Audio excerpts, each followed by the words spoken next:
Assalamualaikum warahmatullahi wabarakatuh. Salam sejahtera selalu. Salam bahagia bersama channel Mencari Jejak 70. Kali ini kita akan mengunjungi sebuah situs dari kepurbakalaan atau situs sejarah masa lalu, yaitu Gua Siluman. Gua Siluman ini terletak di Jalan Wonocatur nomor 26, Karangbendo, Banguntapan, Kecamatan Banguntapan, Kabupaten Bantul, Daerah Istimewa Yogyakarta. Tepatnya di jalan yang menghubungkan Ring Road Timur Yogyakarta dengan wilayah Berbah. Situs ini merupakan peninggalan dari Sultan Hamengkubuwono II yang berkuasa tahun 1750 sampai 1828. Untuk lebih detailnya, kita telisik dan melihat tempatnya, kita saksikan bersama-sama. Salam.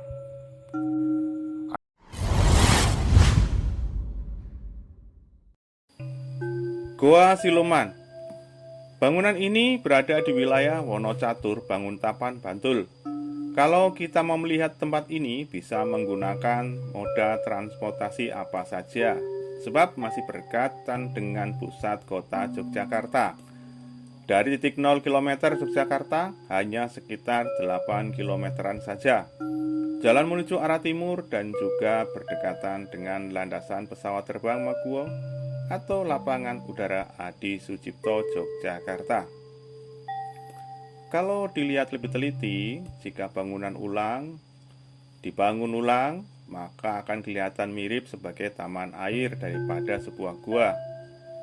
Dan menurut daya pikir pribadi channel Mencari Jejak 70, tempat ini lebih mendekati sebagai pesanggerahan atau tempat istirahat bangsawan atau raja.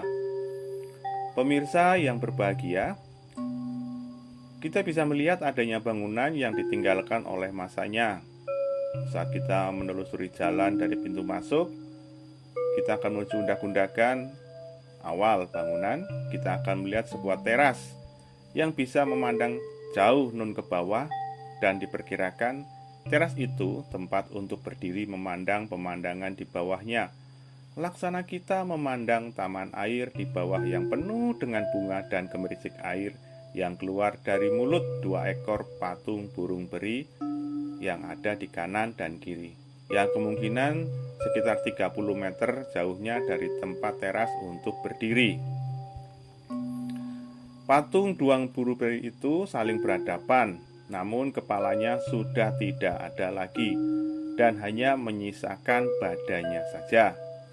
Dan kemungkinan patung tersebut merupakan alur garis air yang akan membentuk 2 buah pancuran, yang di bawahnya ada kolamnya.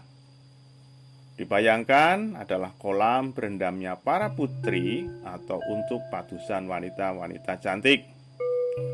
Dan di depan kolam, kemungkinan dahulunya tersebut terhampar taman lainnya, diselingi dengan kolam air yang dimiripkan dengan Taman Sari Kraton yang sekarang ada berdekatan dengan alun-alun selatan. Bunga-bunga bertebaran memberikan pemandangan yang indah dan asri.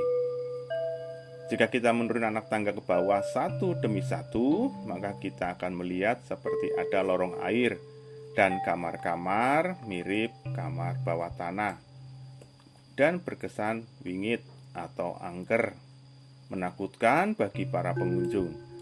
Namun bisa dibayangkan, dahulunya merupakan kemungkinan adalah ruang ganti pakaian ataupun kamar-kamar bawah tanah untuk istirahat, dan juga sebagai fungsi-fungsi pendukung lainnya. Namun karena adanya alih fungsi dari lorong itu, berkesan di bawah bangunan tersebut adalah sebuah garis aliran air yang layaknya jembatan yang ada airnya. Itu adalah sudut pandang channel Mencari Jejak 70 memandang dari sudut pemikiran yang berbeda. Tempat ini dahulunya saat Sultan Hamengkubuwono masih berkuasa, pastilah sangat indah. Bisa untuk istirahat dan mengurangi kepenatan hari-hari dalam pemerintahan yang ada. bangunan besar yang indah sebagai taman yang penuh dengan bunga warna-warni dan pancuran air serta tempat mandi taman.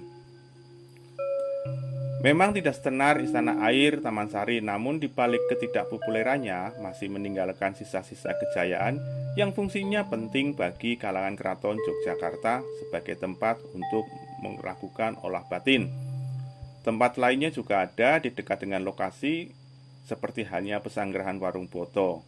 Di dalam sebuah cerita isi lagu Jawa Macapat yang memberikan ulasan bahwasanya adanya kemajuan yang dicapai oleh Sultan Hamengkubuwono II di Yogyakarta di masa pemerintahannya. Kini bangunan tersebut tinggal menyisakan tembok keliling dan sisa-sisa taman air yang jumlahnya sangat sedikit sekali. Area pesanggaran ini hanya mencakup wilayah kanan dan kiri jalan saja, serta luasnya kira-kira seluas lapangan sepak bola, namun lebih kecil lagi. Di dalam pemikiran kita pasti akan berpikir bahwa bangunan itu terpotong oleh adanya bangunan jalan. Ini masih misterius. Namun jika kita lihat lebih seksama, dengan sudut pandang apa adanya, ya bangunan kiri jalan sepertinya merupakan pintu gerbang untuk masuk pesanggerahan ini.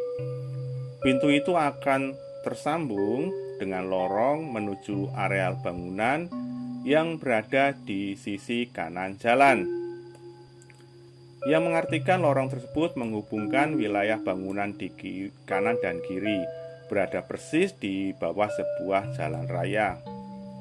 Kita bisa melihat bangunan tersebut dengan membayangkan kalau bangunan tersebut adalah bangunan indah penuh dengan ornamen yang seperti bangunan Eropa campuran dengan Jawa yang berisikan tembok-tembok tebal laksana benteng. Namun jika kita memandangnya sebagai tempat yang mistis atau penuh dengan gesekan dunia lain, maka tempat tersebut masuk ke dalam golongan tempat yang angker dan tempat untuk melakukan kegiatan-kegiatan dunia lain dengan kondisi yang demikian. Pastilah yang ingin melihat suasana indah akan berganti dengan suasana yang berbau dunia lain. Setelah pengunjung berkunjung ke tempat tersebut, bisa mampir untuk membeli jajanan oleh-oleh khas Jogja di wilayah kota Jogja yang tak asing lagi seperti bakpia, yangko, dan lain-lainnya. Makanan-makanan kuliner juga jangan lupa seperti gudeg dan lain-lain mumpung masih di kota Yogyakarta, gudegnya asli. Semoga dengan informasi ini bisa menambah pengetahuan akan sejarah spiritual. Juga bisa menambah wawasan-wawasan tempat-tempat kepurbakalaan dan sebagainya. Kita bisa ketemu lagi di konten yang lainnya dengan tujuan yang berbeda pula. Salam sejahtera selalu, salam damai dari channel Mencari Jejak 70. Salam budaya, waras, wareg, wutuh. Oh iya, jangan lupa ya untuk subscribe dan like-nya, agar kami semakin berkembang dan semakin bisa mencari tempat-tempat yang berbeda pula dengan suasana yang berbeda. Wassalamualaikum warahmatullahi wabarakatuh. Salam dan salam selalu.